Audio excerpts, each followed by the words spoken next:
मैले सानो कविता लेखेको छु यो इन्सुरेन्सको बारेमा भनिहाल्नु त।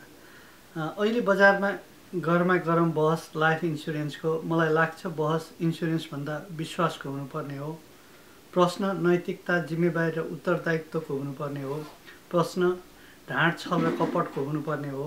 प्रश्न सोझा साझा आफन्त, साथी र छिमेकीको हुनुपर्ने हो। प्रश्न लोभ, लाभ र पापको हुनुपर्ने हो। प्रश्न नीति, ज्ञान र उपदेशको हुनुपर्ने हो। कठैबरा मेरा आफन्तहरू, कठैबरा मेरा साथीहरू, कठैबरा मेरा छिमेकीहरू। बस म त ठुलो ठुलो यो दृश्य हेरिबसेको छु। म उनीहरूको अधिकार र स्वतन्त्रतामा हस्तक्षेप गर्न सक्दिनँ, न त म उनीहरूमाथि भएको दमन, अत्याचार र शोषण भएको हेर्न सक्दछु। प्रश्न इन्सुरेन्सको हुँदै होइन।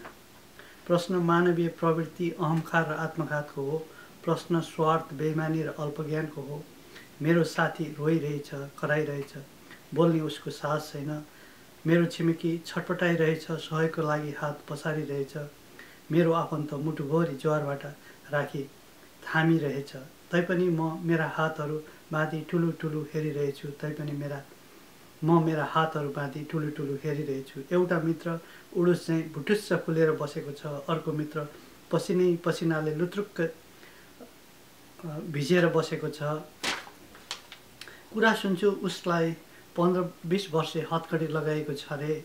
कुरा सुन्छु उसलाई 15-20 वर्षे हत्कडी लगाएको छ रे।